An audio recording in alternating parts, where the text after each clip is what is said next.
여러분, 붕어빵 잘 아시죠? 붕어빵 잘 아시죠? 우리 광명시장에도 가면 줄 서서 사 먹는, 줄을 서가면서 사 먹는 그런 붕어빵 집이 생겨가지고 저도 한번 줄을 서서 이렇게 붕어빵을 사 먹어본 적이 있는데 정말 맛있기는 하더라고요. 그런데 오늘 제가 말씀드리려는 이 붕어빵은 그런 먹는 붕어빵 말고, 여러분, 우리가 부모와 자녀가 닮아도 너무 닮았을 때 여러분, 우리가 뭐라고 이야기합니까? 야, 이거 완전 붕어빵이네, 이런 이야기를 하지 않습니까? 눈매며 코, 입술 여러 가지 전체적으로 너무나 쏙 빼닮은 그 모습을 보면 야, 이거 완전 붕어빵이구나, 이런 이야기를 합니다. 그래서 오늘 제가 이 붕어빵 사진 몇 개 준비해 봤습니다. 첫 번째 사진은 이 개그맨 남희석 씨와 그의 아버지가 함께 찍은 사진인데, 언뜻 보면 누가 남희석 씨고 누가 아버지인지 헷갈릴 정도로 완전히 닮아있는 그 쏙 빼닮은 붕어빵 같은 모습을 우리가 볼 수 있습니다. 두 번째는 롯데자이언츠의 야구 선수였던 이대호 선수와 그의 딸이 이제 찍은 사진인데, 보면 아버지의 그 유니폼을 입고 딸이 찍었는데, 죄송하지만 딸이 아빠를 닮아도 너무 닮은 이 모습을 볼 수 있습니다. 세 번째 사진은 격투기 선수 김동현이라는 선수인데, 보시면 여러분 어떤 건지 아시겠습니까? 어릴 때부터 차곡차곡 순서가 아니라 가운데가 김동현 선수이고요, 왼쪽이 아버지, 할아버지이고 오른쪽이 손자, 아들입니다. 그러니 여러분 어때요? 3대가 닮아도 너무 닮아있고 똑같습니다. 여러분, 이쯤 되면 정말로 붕어빵 DNA가 따로 있는 게 아닌가 싶을 정도로 이 닮은 모습을 우리가 볼 수 있습니다. 사실 남 얘기할 것도 없고요, 저희 집만 봐도 우리 딸들은 어디 나가서 야, 네가 백주현 목사님 딸이지? 이렇게 이야기를 한답니다. 누가 봐도 닮아 있는 거예요. 그래서 기분 나빠하면서 저한테 이야기를 했던 그런 기억이 있는데, 여러분, 그거 저희 집뿐만 아니라 여러분의 가정도 아마 마찬가지 일이라 생각을 합니다. 누가 봐도 닮아 있는 모습을 우리는 깨닫게 되는 것이죠. 여러분, 이처럼 부모와 자녀는 닮기 마련입니다. 닮을 수밖에 없는 거예요. 외모뿐만 아니라 때로는 성격, 말투, 행동, 심지어는 잠버릇까지도 똑같이 닮아 있는 것을 보죠. 게다가 여러분, 믿음까지도 사실은 닮기 마련입니다. 왜냐하면 우리가 보여주는 그 믿음의 태도가 그대로 자녀들에게 전달되기 때문입니다. 그런데 여러분, 성경을 읽다 보면요, 이런 붕어빵 법칙에서 벗어나 있는 두 사람을 오늘 우리는 발견하게 돼요. 바로 히스기야와 므낫세입니다. 여러분, 잘 아시는 것처럼 히스기야는 유다 역사에서도 손꼽힐 만큼 아주 훌륭하고 선한 왕으로 여러분 인정받고 있습니다. 그에 반해서 므낫세는 어떤 왕입니까? 우리가 잘 모를 수도 있는데, 이 므낫세는요, 북이스라엘의 가장 악한 왕 하면 아합을 꼽는데, 그 아합 못지않게, 아니 성경의 표현대로 하자면 아합보다도 더 훨씬 악한 왕으로 평가받는 사람이 바로 이 므낫세입니다. 자, 그러면 이쯤 되면 여러분 질문이 한 가지 생기지 않습니까? 왜 이렇게 다른가 하는 거예요. 아버지 히스기야는 그토록 훌륭한 왕인데 그 아들 므낫세는 왜 이 지경이 되었는가 하는 것이죠. 붕어빵처럼 닮기는커녕 오히려 정반대의 삶을 살아가는 것처럼 보이는 이 두 사람의 이 문제는 도대체 어디에서 발생하는가 하는 것을 우리는 궁금하게 여기게 되는 것입니다. 오늘 본문 우리가 함께 읽은 이 열왕기하 20장 말씀을 보면 우리는 그 해답을 우리가 찾아갈 수 있는데, 왜 유다 역사상 가장 악한 왕이라 평가받는 므낫세가 하필 이 히스기야의 아들로 태어나게 되었는가 하는 것을 우리는 발견하게 됩니다. 그래서 오늘 본문을 통하여서 우리가 함께 생각해 보기를 원하는데, 히스기야와 므낫세의 이 결정적인 차이는 도대체 어디서부터 왔는가라는 거예요. 그리고 오늘 설교의 제목처럼 이 믿음의 계보가 이 훌륭한 히스기야와 므낫세 사이에 완전히 끊어진 단절이 이루어진 것을 보는데, 이 단절은 어디서부터 초래하게 되었는가라는 것이죠. 그리고 오늘 이 믿음의 계보를 통하여서 마치 끊어진 것처럼 보이는 이 믿음의 계보를 통하여서 하나님께서는 우리에게 오늘 어떤 말씀을 주시는가? 여러분, 우리가 이 주신 말씀을 통해서 함께 생각해 보기를 원합니다. 자, 먼저 오늘 본문 12절 말씀 우리 같이 한번 읽어보겠습니다. 시작.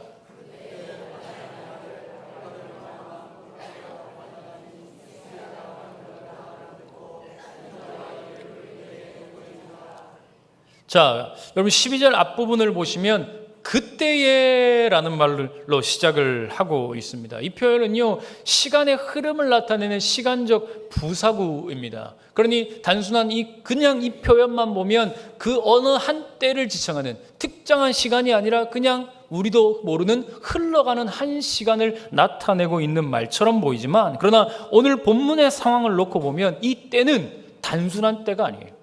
이 오늘 본문의 전체적인 배경을 아우르는 아주 특별하고 결정적인 시점을 말하는 것입니다. 히스기야의 인생에 있어서는 절대로 없어서는 안 될, 그의 인생의 하나의 분기점이 될 수밖에 없었던 놀라운 한 시점을 오늘 우리에게 말씀해 주고 있는 거예요. 그러면 이 12절이 말하는 그때는 언제인가? 여러분, 이 사건을 알기 위해서는 오늘 본문 앞단락에 나오는 20장 1절부터 11절 말씀을 우리가 좀 한번 살펴봐야 하는데, 여러분 이 사건은 여기에 보면 한 사건이 나와요. 어떤 사건이냐? 어느 날 이 이사야 선지자가요, 우리가 잘 알고 있는 이사야 선지자, 그 맞습니다. 그 이사야 선지자가 히스기야 왕에게 찾아옵니다. 그리고는 하나님의 말씀을 이 히스기야 왕에게 전해주는 거예요. 왕이시여, 당신이 곧 죽을 겁니다. 그러니 이 죽음을 준비하십시오. 여러분, 우리 같으면 이 말을 들었다면 어떤 마음이겠습니까? 어느 날 제가 우리 한 성도님에게 찾아가서 하나님이 저에게 말씀해 주셔서 곧 죽을 거랍니다. 죽음을 준비하십시오. 숨이 턱 막히겠죠. 너무나 이 절망스러운 마음에 어찌할 바를 모를 것입니다. 그런데 오늘 히스기야는요, 그렇게 하지 않았어요. 곧바로 벽을 향하여 얼굴을 돌리고 하나님 앞에 눈물로 기도하기 시작합니다. 하나님, 제가 그동안 얼마나 선하게 살아왔는지 하나님께서 잘 아시지 않습니까? 제가 얼마나 신실하게 하나님 앞에서 살아왔는지 우리 하나님이 누구보다도 잘 아시지 않습니까? 그러니 하나님, 저의 삶을 불쌍히 여기셔서 나를 살려주십시오. 눈물로 호소하며 하나님 앞에 나아갔습니다. 그랬더니 우리 하나님 어떻게 하시느냐?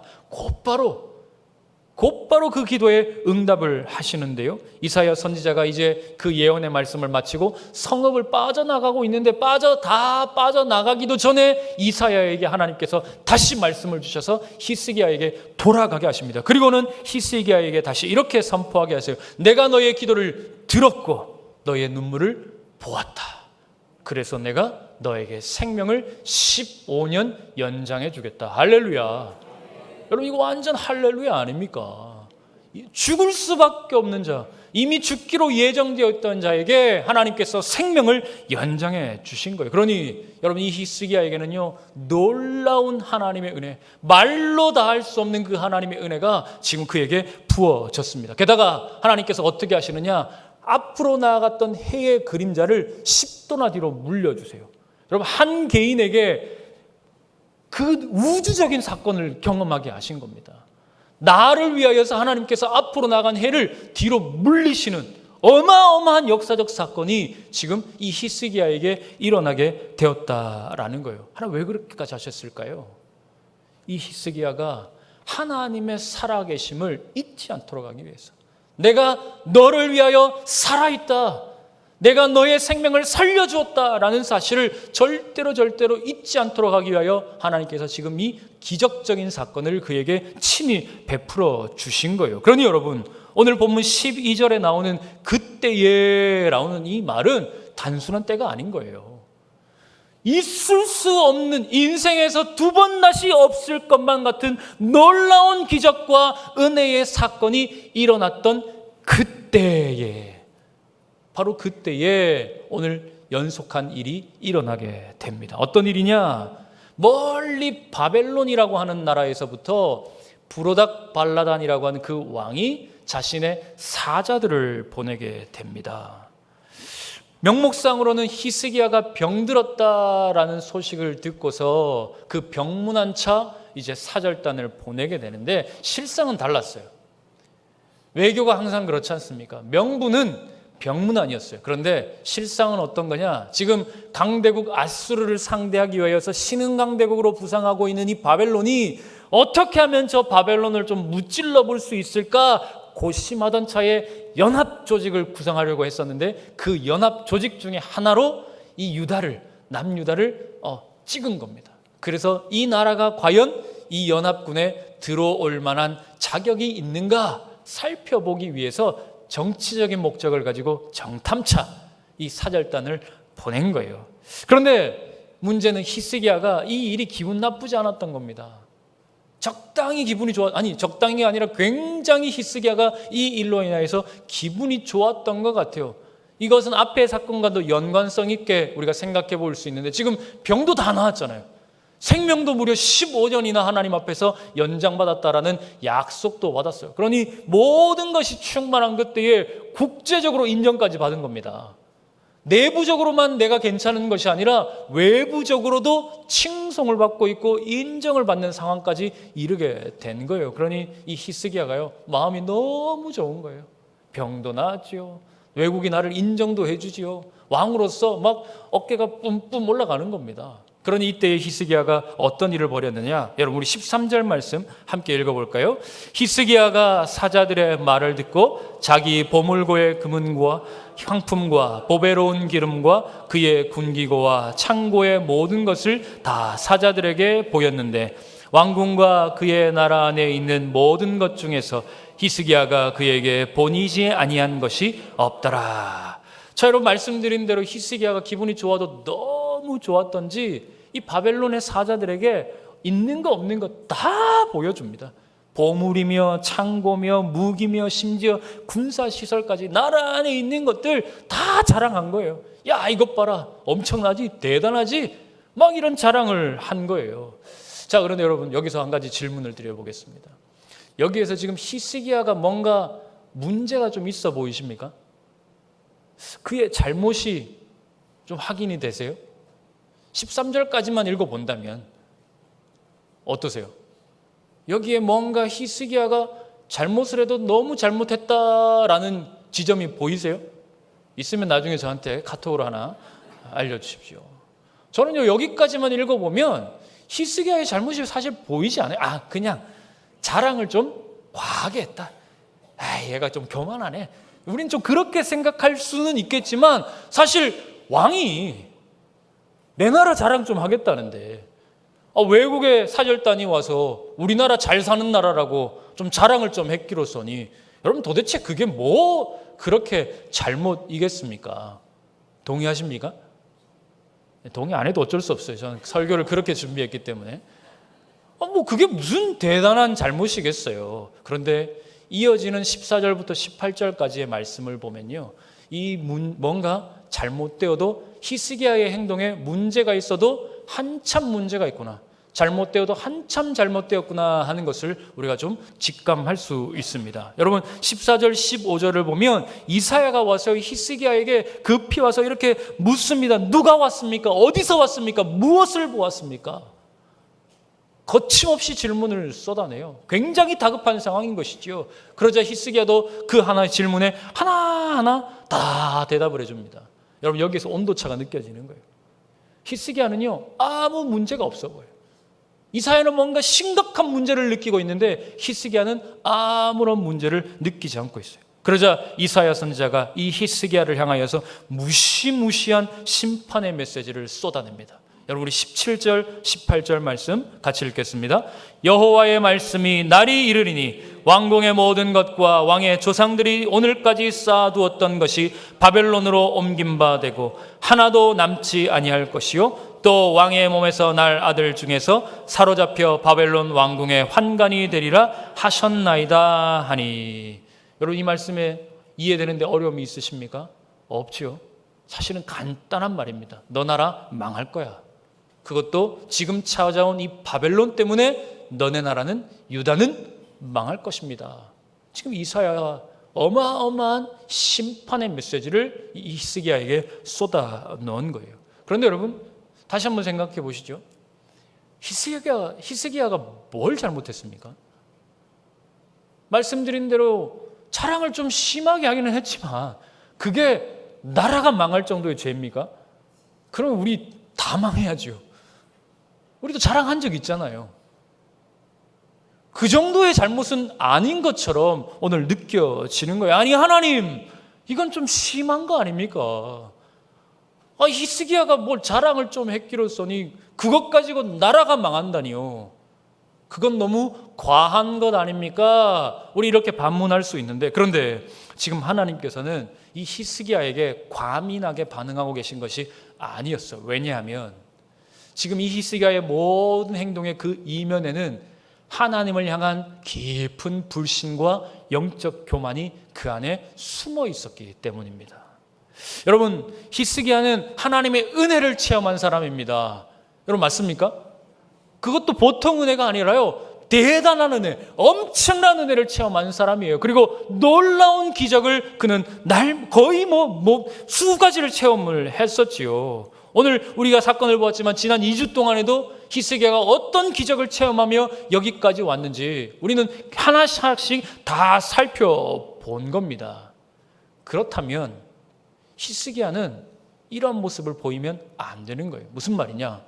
지금 히스기야가 하나님이 아니라 누구를 의지하려 했는가, 이걸 봐야 됩니다. 여러분, 지금 13절의 모습을 보면 이 히스기야는 누구를 의지하는 것처럼 보여요? 하나님입니까? 바벨론입니까? 하나님은 그것을 정확하게 꿰뚫어 보신 겁니다.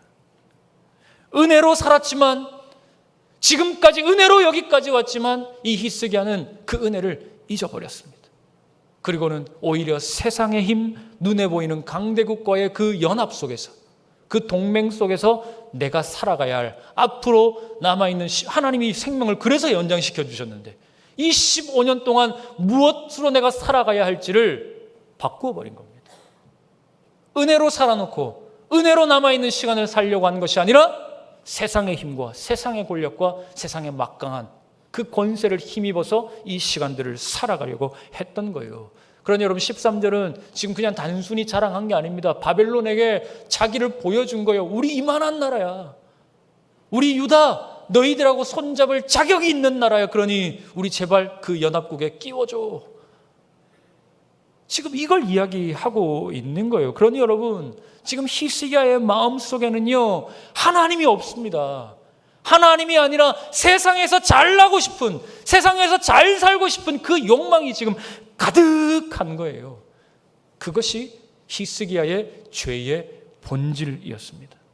단순히 자기 자랑한 죄가 아니에요. 하나님 그 정도 가지고 쪼잔하게 하나님 책망하시고 계신 것이 아닙니다. 그의 마음 가운데 하나님을 버린 그 영적 교만, 그의 마음 가운데 하나님이 아니라 세상의 것으로 가득 채우고자 했던 그 불신앙, 지금 하나님께서는 그것을 책망하고 계신 거예요. 그런데 여러분, 오늘 우리의 모습이 히스기야 같지 않습니까? 여러분, 우리도 하나님의 은혜로 살아난 자들입니다. 아멘?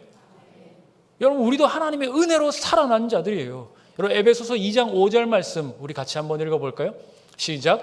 허물로 죽은 우리를 그리스도와 함께 살리셨고 너희는 은혜로 구원을 받은 것이라. 아멘. 여러분 잘 보세요. 죽을 뻔했던 겁니까? 죽은 겁니까? 죽었어요. 우리는 이미 우리는 죽었습니다. 허물로 우리는 이미 죽었어요. 죄로 인하여 우리는 죽었습니다. 그런데 하나님께서는 은혜로 우리를 살려주셨죠. 15년만 생명을 연장해 주신 것이 아니라 어때요? 하나님께서 우리에게 구원을 베푸셔서 우리는 영원한 생명을 선물로 받은 줄 믿습니다. 그런데 우리는 어떻습니까? 은혜로 살았어요. 은혜로 살았습니다. 은혜로 여기까지 왔습니다. 그런데 여전히 우리의 마음 가운데는 무엇이 가득 차 있나요? 은혜가 가득 차 있나요? 아니면 세상을 향한 나의 욕심이, 나의 욕망이 가득 차 있나요? 여러분, 하나님보다 통장의 잔고가 더 든든해 보이시죠? 내가 사놓은 저 부동산, 계속해서 올라가고 있는 저 주식이 나의 인생을 보장해 줄 것처럼 여러분, 우리는 그렇게 느끼고 있지 않습니까? 그래서 우리는 하나님의 은혜로 살고 있다라고 말하면서도 여전히 바벨론과 손잡고 싶은 그 욕망이 내 안에 여전히 살아있는 거예요.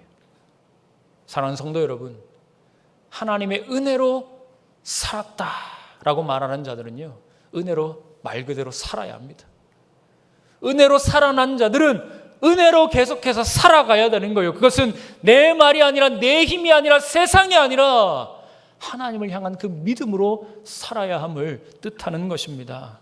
세상이 아니라 하나님께 소망을 두고 살아가야 되는 거예요. 그런데 우리는 계속해서 하나님이 아니라, 하나님이 주신 그 은혜가 아니라 나의 욕심, 나의 욕망, 저 세상에 강력해 보이는 저 힘을 끊임없이 붙잡고자 하는 내 마음이 내 안에 살아있는 것이죠. 사랑하는 여러분, 오늘 이 말씀 앞에서 우리의 삶을 비추어 보실 수 있기를 바랍니다. 다시 하나님의 은혜를 기억하시길 바랍니다. 그래서 그 은혜를 기억하여 은혜로 다시 살아가는 저와 여러분 될 수 있기를 주님의 이름으로 간절히 축원합니다. 자, 여러분, 히스기야의 이 죄악은 단 한순간에 자기의 삶만 망치는 것이 아니었습니다. 그의 죄악은 대를 이어서 물려지는 것을 보게 돼요. 한 사람의 실수가 믿음의 계보를 완전히 끊어버리게 되는 겁니다. 다음 세대를 어둠 속으로 완전히 밀어넣는 그 엄청난 일을 오늘 히스기야를 통하여 우리는 발견하게 되는데, 여러분, 열왕기하 21장 1절 말씀 우리 같이 한번 읽어보겠습니다. 므낫세가 왕이 될 때에 나이가 12세라 예루살렘에서 55년간 다스리니라. 그의 어머니의 이름은 헵시바더라. 자, 여러분, 퀴즈를 한번 내겠습니다. 오늘 므낫세가 왕이 될 때의 나이가 12살이다 라고 얘기해요. 그러면 여러분, 히스기야가 생명을 연장받기 전에 므낫세가 태어났을까요? 그 후에 태어났을까요? 의견이 분분한데요. 생명을 연장받기 전에 태어났다, 그 후에 태어났다. 그래도 조금 더 많은 것 같습니다. 맞습니다. 정확하게 우리가 그 이야기를 할 수는 없지만 살아 있으면서도 왕위를 선양할 수도 있기 때문에, 그러나 대체적으로는 아버지가 죽은 이후에, 선왕이 죽은 이후에 이 왕위를 이어간다라는 것을 우리가 상식적으로 생각했을 때에 그의 나이가 왕이 될 때 12살이라고 하는 것을 보아서는 아마도 이 므낫세는 히스기야가 생명 연장을 받은 그 이후에 이 태어난 것이 거의 확실해 보입니다. 그러니 여러분, 이게 무슨 말이겠습니까? 므낫세는 하나님의 은혜로 태어난 자예요. 하나님의 은혜로 생명을 연장받았을 뿐만 아니라 하나님께서 은혜를 베푸셔서 그 가정에 아들까지도 허락해 주신 겁니다. 그러면 여러분, 이 히스기야는 은혜로 생명을 연장받았고 은혜로 아들을 얻었으니 그 아들을 어떻게 양육해야 되는 게 맞습니까? 은혜로 양육해야죠. 그 은혜를 아는 자로 이 므낫세를 키워냈어야 되는 게 맞습니다. 내가 어떻게 살아왔는지, 이 나라가 아수르라고 하는 저 강대국으로부터 어떻게 보호받고 여기까지 왔는지, 그리고 네가 원래는 이 땅에 태어날 자가 아닌데 네가 어떻게 이 땅에 태어나게 되었는지를 히스기야는요, 끊임없이 반복해서 이 므낫세에게 알려주어야 했어요. 아버지 그만하세요. 한 번만 들으면 100번이에요. 지겹도록 들었잖아요. 그만하세요라고 말해도 히스기야는 어떻게 했어야 됩니까? 아니, 가르쳐야 됩니다. 은혜를 반복해서 네가 어떻게 태어나게 되었는지, 아버지가 어떻게 살아났는지, 우리나라가 무엇 때문에 여기까지 오게 되었는지 반복해서 끊임없이 가르쳐주는 게 맞는 거예요. 그렇게 그 믿음의 계보를, 그 은혜의 계보를 끊임없이 이어가도록 했어야만 했습니다. 그러나 결과적으로는 히스기야가 그렇게 하지 못했던 것이 거의 분명해 보입니다. 하나님의 은혜를 입었지만 어떻습니까? 그 은혜를 망각하고 바벨론을 향한 자신의 능력을 드러내려 하는 세상의 힘에 기대려 했던 그 영적 교만이 은혜를 망각하게 만들고 고스란히 그게 므낫세에게까지 그대로 이어지고 말았던 거예요. 그래서 여러분, 이 므낫세는 말씀드린 것처럼 유다 역사상 가장 악한 왕이 되고 말았습니다. 열왕기하 21장을 보게 되면 그 므낫세의 그 치세를 간략하게 기록해 놓은 본문을 우리가 보게 되는데, 그는요, 아버지가 허물어뜨렸던 우상의 산당들을 다시 세웠어요. 그리고 솔로몬이 세웠던 그 성전 안에다 우상을 향한 제단을 만들었습니다. 그동안에 어떤 왕들도 사실 성전 안에다 이 짓을 할 정도까지는 생각 못했거든요. 그런데 므낫세는 성전 안에까지 우상을 위한 제단을 만들어 버렸습니다. 그리고는 자기 아들까지 불가운데로 지나게 하는 인신제사를 드리게 하고 온갖 점술과 주술과 우상 숭배에 다 빠져서 하나님을 철저히 배반하는 그 일을 이 므낫세가 하게 된 거예요. 그럼 여러분, 제가 여러분에게 한번 물어보겠습니다. 이러한 므낫세의 죄가 그만의 잘못일까요? 이 모든 죄악을 행한 이 므낫세의 죄가 과연 그 혼자만의 결과로 나타난 일인가라는 겁니다. 히스기야와 므낫세는 그토록 다른 왕인가?